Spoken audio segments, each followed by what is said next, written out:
Welcome to Slayerfest 98. I'm Ian Carlos Crawford. I'm Dana Piccoli.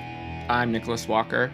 And I'm Ryan Houlihan, and we are here today to discuss Homecoming, Season 3, Episode 5, and the episode where this podcast got its name from. The one with Slayerfest 98. I felt like I needed to do more fanfare for this episode, but 25 years, baby! 25 years! You needed an intro video, Ian, where you're like, welcome to Slayerfest 98. Buffy, Faith, Cordelia. I guess we'll go with what did y'all feel revisiting this episode for this recording? Dana, I'll start with you. I forgot what a great episode this is. Right. This is like the best of Cordelia. Mm-hmm. And the best of Buffy. I think they both shine so well in this episode, and it's funny. It's got lots of action. It's kind of all the best of the Buffy universe in this episode, and I can understand why it's such an important episode to so many of us. Yeah, I agree. Ryan? I think this is one of those episodes that you could show somebody as their first episode of Buffy, because it really does the work of telling you the push-pull of Buffy's, the ideal self and her, former darkness shadow self. And, it is also, a great episode that centers the high school, which, and the concept of the show. And it's got a little bit of sci-fi, a little bit of fantasy, and it's a lot of fun. It's genuinely, it has a 3-act structure in a very satisfying and delightful way. Yeah, agreed. Nick? I love this episode. I think this episode, one of the things that I really like about this episode is I feel like it's fairly big as compared to some of the later seasons in scope, because there's a lot of different locations that we visit. I feel like all of the characters, maybe except Oz and maybe a little bit of Giles, but for the most part, everybody kind of gets a little bit of character progression throughout this episode. And I love any scene, any moment where Buffy and Cordelia are being catty with one another. Yes. And I feel like this is peak being catty with the things that they say to one another. So I specifically that scene, I revisit this all the time. It's just, it really does have everything you want in a Buffy episode, and Charisma Carpenter and Sarah Michelle Gellar are so good together. It is such a shame we never got more of this kind of wacky hijinks of Cordelia and Buffy, other than, because we got season 1 and 2, she saved Cordelia a lot, right? Cordelia was the one that would get captured and Buffy would save her, but never Cordelia's in on the action with Buffy, and I think that is so fun. Yeah, it really also is. 100% it shows you why Charisma was brought into Angel to have a much larger role, because she's just so good at this character, and she grows so much that it's oh yeah, we can't leave her here. We have to give her something bigger to grow into.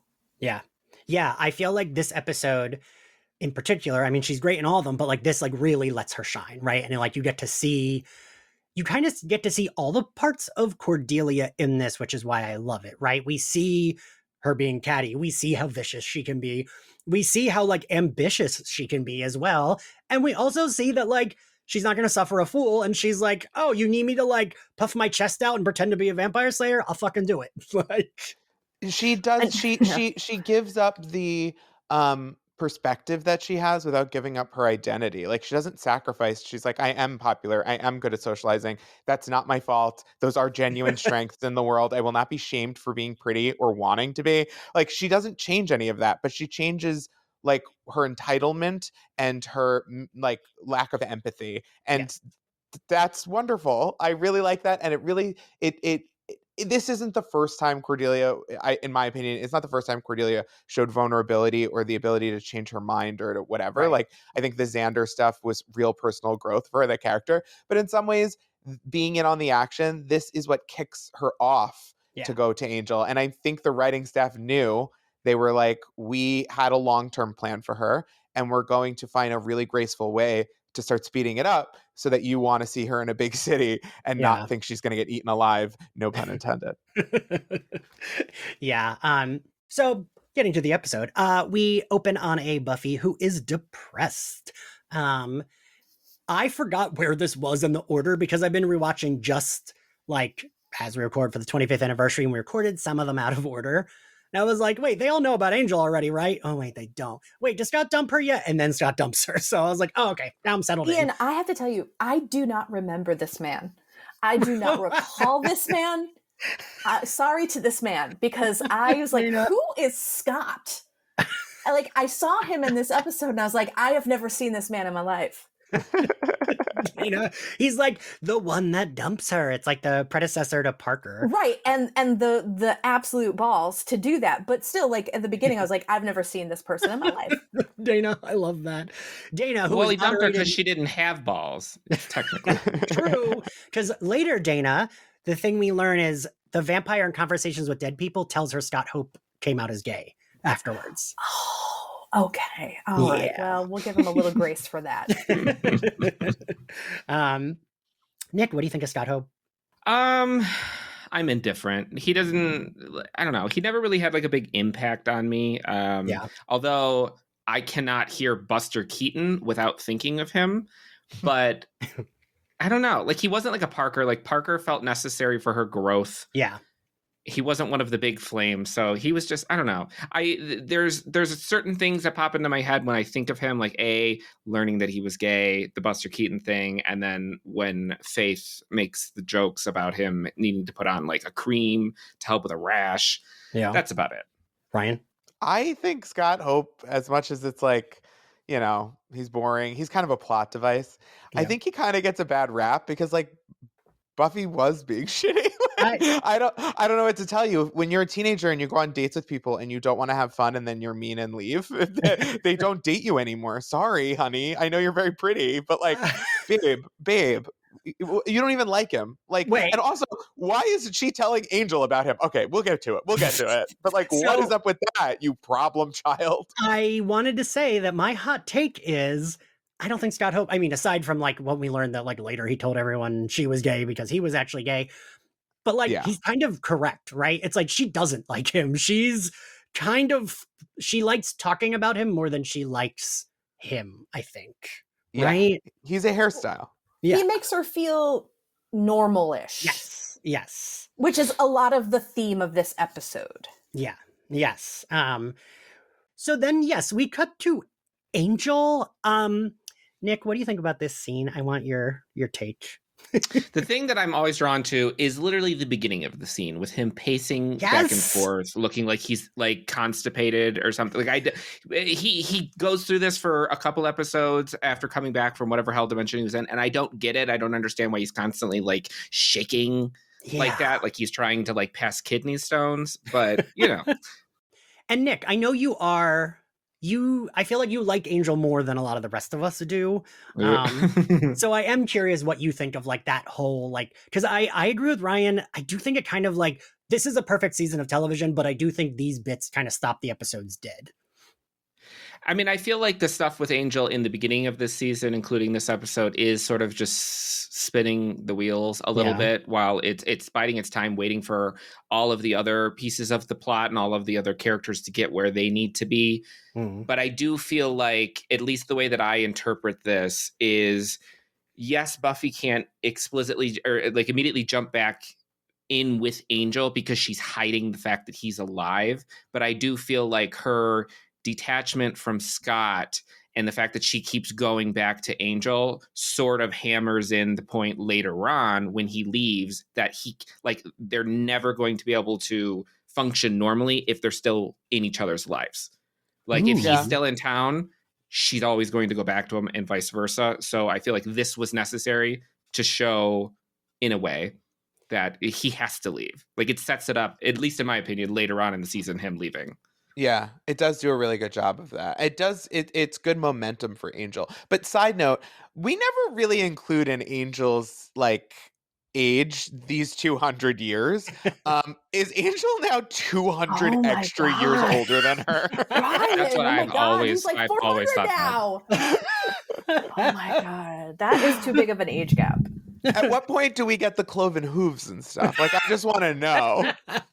Well, I always feel like that also means that Buffy is technically older too, after being in heaven, because Spike does ask her, like, well, how long has it been where you are? And she says longer. Yeah. Ancient who knows? wizard Buffy, yes. I literally never thought about the aging because y'all are right. Like, so now he's 200 years older. Buffy's like 85 years older in season 6. Like, they all look great. And so then I do like Buffy's like seeing her reaction when she's like, you know, drastic distraction reduction. Try saying that 10 times fast. And she's just kind of like rambling because she doesn't know what to say. And, you know, when she's like, oh, we decided that? Where was I? And we cut to Mr. Trick, Ian Abercrombie, who plays Elaine's boss on Seinfeld for a season or 2. And he's watching her, and we met him in Faith, Hope, and Trick. And I do think Todd Gay Freeman is pretty great. Yeah, he's great. The fun big bad. Cut back to Sunnydale High, and we get all the class photos, which I love. I love seeing how they all pose. Like, Cordelia's immediately serving, Xander's like a doofus, and Willow's a little confused, and Oz is just, this is what I look like. Like, his face doesn't move at all. It's so good. And I love when we can get moments like that in the show where it's kind of showing us, yeah, this is how all the characters are, right? Like, Willow's unsure, Xander's pretending to be sure, Cordelia is sure of herself, and Oz doesn't give a shit. So then we learn that Cordelia is running for what, Nick? Homecoming queen. Yeah, and she's checking out her president. Yeah, got my vote. What does anyone remember the specific quote? What does she say? Something like, she's like watching one of the girls that she's competing against. She's like, brain dead, or something like that. Yeah, she calls her brain dead. They foolishly give Cordelia the task of telling Buffy about class photos because she has missed class photos. And Dana, what do we think of Faith and Buffy here? Oh, this is a great scene, because this is one of our, I can't remember the episode where Faith goes astray, but she's not astray yet, and they've actually come to like this kind of camaraderie point in their relationship, and Buffy's just beating the shit out of the training gloves, and Faith's kind of impressed and a little turned on, and they're like, let's go to homecoming together, huh, Buff? How about that? And we totally can pick up some guys and make out with them and throw them out the window or whatever. Who needs boys? Who needs boys? I do wish, and I mean, we do get a good portion of it, but I love Faith, like you said, Dana. It's like she hasn't turned yet, and I do like Faith as part of the Scoobies. Yes, right? Thank you.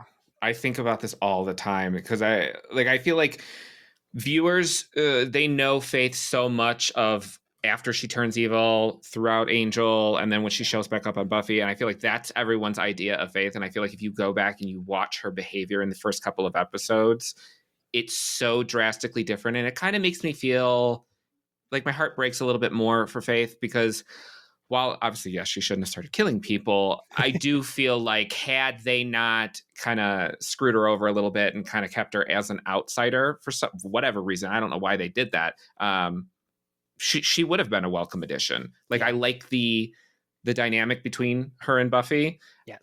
And it's just like, it's something that you don't see from Faith ever again. You get the evil Faith from, the rest of the season into Angel, but then you get whatever version of Faith that we get back in later in Angel, and then in season 7, which is a much more like reserved, slightly more soft-spoken, got the little bit of the smoker's voice. It's a very, very different character to me. But really, I love Faith in this season. Ugh. I do have a minor defense of Cordelia here, in that it really wasn't Cordelia's job to make sure Buffy knew to take class photos.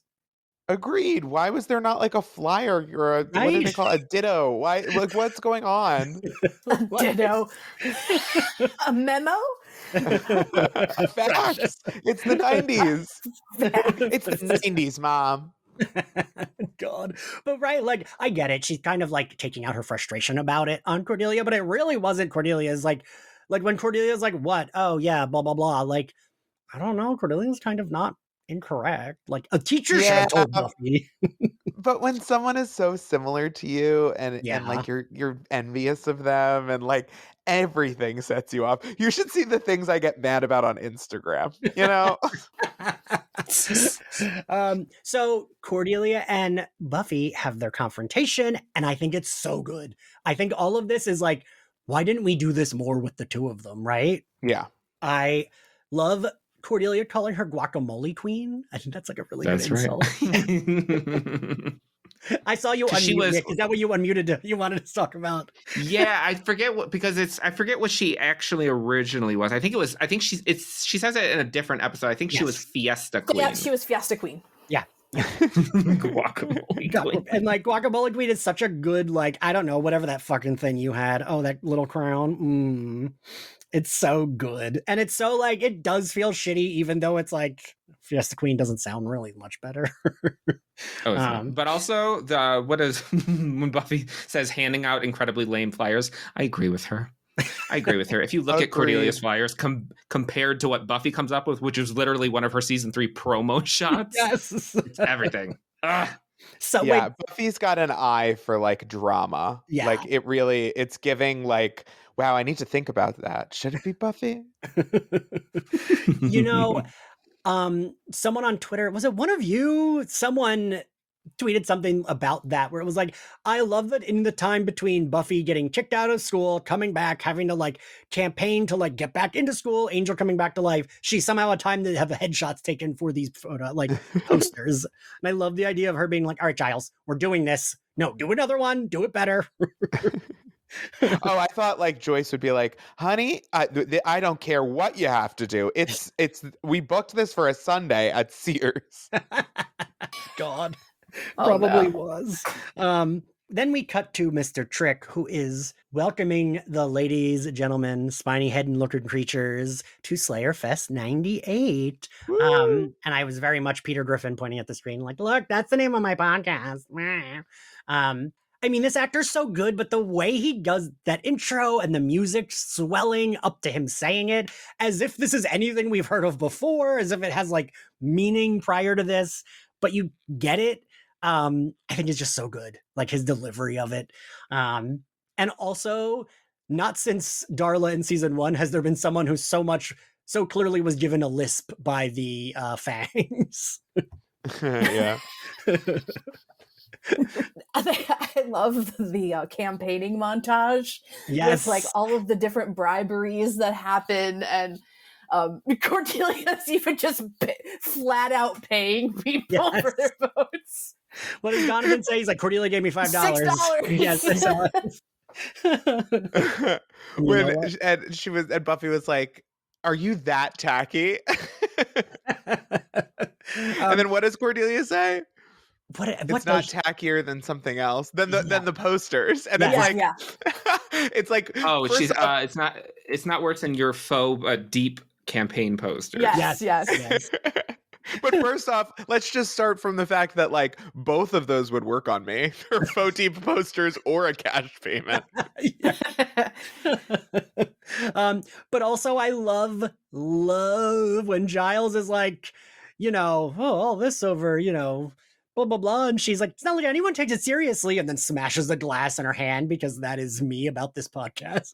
And she's drinking like the world's largest like Sobe drink or something. What is I don't even know what it is. It's some large kind of greenish liquid. It was one of those like teas that we would all drink, like you get from that's what it was. Or Wawa after high school. Yeah. Iconic. I love when tiny ladies hold really big things to emphasize the like, I'm a little whatever. And it's fun on Buffy because it's like the Olsen twin aesthetic. I think that's funny. I think and I'm not interested in men doing anything, so it's just gonna be ladies. I think it's funny because it emphasizes how much like outwardly Buffy does fit this like female ideal of the 90s kind of thing, instead of being like an overpowered superhero. Like it makes her look a little less intimidating in some ways. And it's a fun like prop choice, and that attention to detail. Gotta love the Buffy staff. Yeah. We cut to the limo, and it's so weird that like the episode's almost over, but like all of this is so iconic, I think. Like, and the jewel tones alone. Ugh. I love that Cordelia isn't talking to her, hands her the note, and then is like, I took the orchid. Like, that's all she's saying. She has nothing else to say to Buffy. She wanted to make sure Buffy noticed. Yeah. So they park, the driver runs away.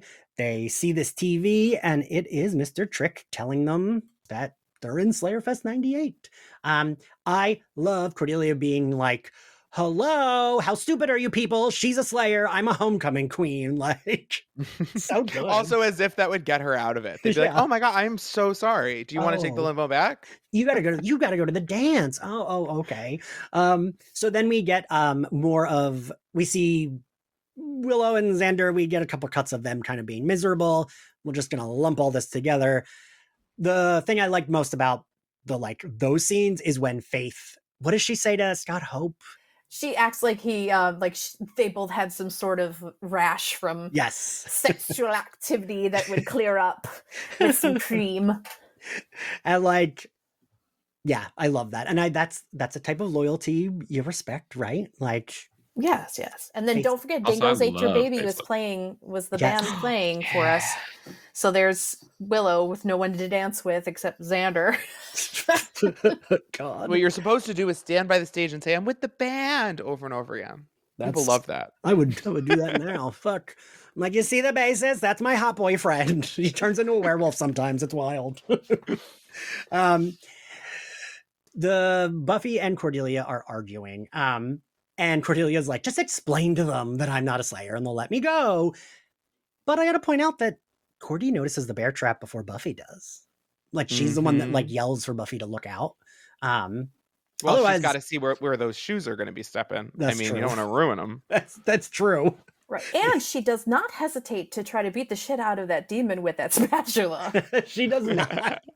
And that's what just whacking at him.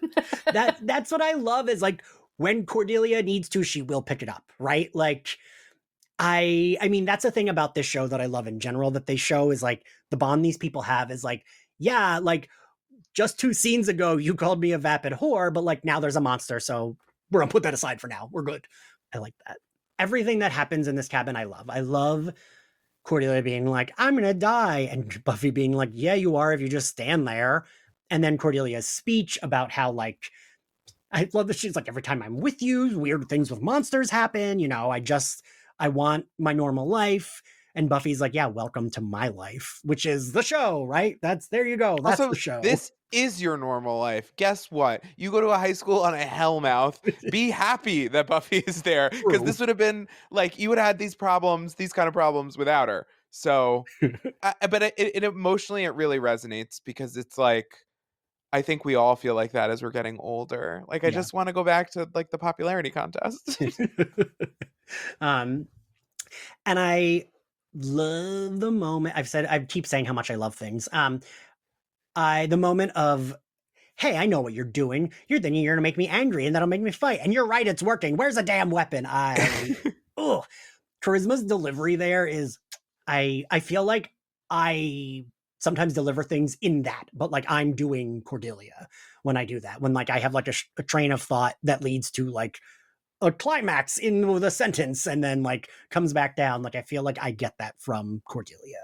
And she gets the spatula, then Kulak attacks them, then the fucking cabin blows up. Well, how does the cabin blow up? I didn't put that in my notes and I can't remember specifically. Do they shot a missile? Yeah, the missile blew up, yeah. Missile, of course. Why wouldn't there be a missile? Yeah, the budget in this episode is pretty wild because I feel like an explosion is a lot for, like, even just an explosion was a lot for the show, right? Yeah. Yeah, it was a big explosion. They blew up a building. Yeah. So after Buffy sort of accidentally stakes Candy, then what is it? Tector, there's Lyle. Yeah, I'm thinking of the other one. Lyle comes up to attack her, and that's when Cordelia steps in front of her and says, when it comes down to it, Buffy's just the runner-up. What do you think I'm gonna do to you? And he's like, I'm not fucking around, and just leaves. So when I watched this show when it aired, I didn't appreciate Cordelia as much as I do as an adult, but I remember this being the turning point for me falling in love with Cordelia. Like I can remember watching this scene with my mom. Like I remember my mom being like, good, yeah, tell him. Like I love, it's something that Cordelia does later in Helpless when she's like joking about like, oh, does she not remember who she is? And Buffy's like, can you drive me home? And like Cordelia's face changes and is like, yeah, of course. The way her Yeah. face changes with, I'm going to be intimidating, fuck you. And she puts it on her face and it's so good. It's room with a view stuff. Yes. And like the way she delivers it of like, this woman is not fucking around. Like, you stupid, like dumb vampire. She is going to kick your ass if you don't get the fuck out of this library. And he gets out. Then we kind of get like, we think we're wrapped up, but we're not wrapped up yet, right? That's when they're like, right, because they're like, wait a minute, gay German brothers. How do they know we're here? Yes. And then they realize there's a tracking device in their corsages. Corsages, you know, it happens. And then they kill those German brothers. Well, actually, the German brothers kill each other. Yes, they shoot each other. And like they're humans, so do they just like they have to bury those bodies, or were they just like, leave them there, someone will find them? The janitor will have to deal with it in the morning.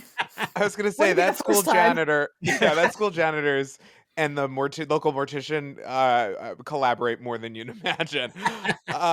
Then our queens go to the gym / bronze / wherever the fuck the coronation is happening, and my other Buffy boyfriend Devin is going to announce who the homecoming queen is. The Cordelia and Buffy being like, after all we've been through, this really seems really important. Yeah, definitely. Like, Ryan, somehow that's me and you at the live show. 100%. Yes.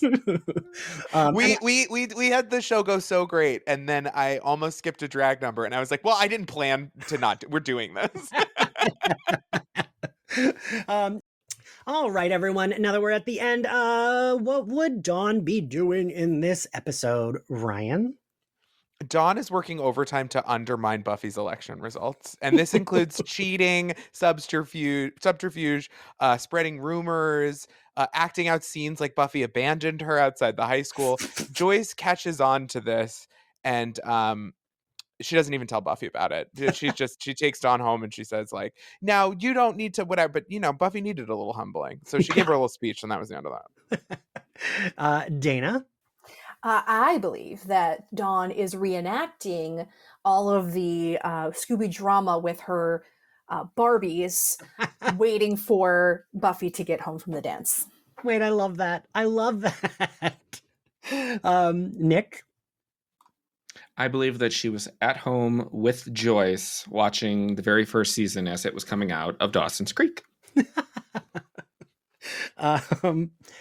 You all had better answers than me. I said that like Dawn would have been making fun of her dress and said she didn't like it. That was my like, you know, Pulitzer Prize winning. What would Dawn be doing? Well, Dawn would have voted. By the way, Dawn would have definitely voted for Cordelia. Yes, yeah, she would have. 100%. She's stuffing those ballot boxes. I believe this is the first time Dawn dabbled in magic stolen from the magic box. She was like, they said it's a bad luck amulet, so I'm going to put it with Buffy's votes or whatever. Anything. A montage. Dawn stuffing ballots. I love that. All right. Favorite outfit, Ryan? I think Faith's outfit at the homecoming dance. So hot, so cool. And it's also subdued in the sense that like Faith probably didn't go out and buy like the slinkiest, most expensive dress. She found like a dress that she liked and she said, let me rip parts off this and then show a little more skin. I feel like, yeah, she got it at like Goodwill and was like, yeah, I'll cut it up and it'll look cute. And it did. Yeah, 100%. She'd look good in anything and she knows that. That's her power. Yeah, that's also true. Dana? This is going to be wild, but this is also Faith. The scene when they are working out in the library, Faith is wearing a pair of cut-off denim shorts and like knee-high combat boots, like past the knee combat boots. It's just such a cool like 90s, late 90s, like alt kind of gothy outfit. I love it. Yeah. Are those the Chanel boots? Yes, they are. They are the Chanel boots. Nick, what's your favorite outfit? So that one, I had two. That one was one of them. I love what Faith is wearing in that scene. The boots, absolutely. But this one might be a little bit weird, but I I really like the cowboy look on Lyle. I knew you were gonna say it. I love it. I love it. I love a cowboy aesthetic.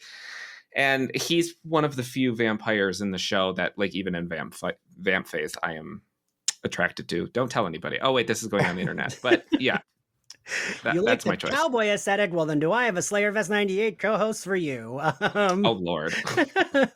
And my favorite, I cannot believe none of you picked any of the dresses, but Cordelia's homecoming dress, I fucking love. Dana, what'd you call it? A jeweled color? Is that what it's called? Jewel tone. Jewel tone. In my head, I'm like, it's metallic. I don't know. But yeah, no, I think the like shiny, I love it. I think she looks great in it. The color is so good on her. What is your favorite scene, Nick?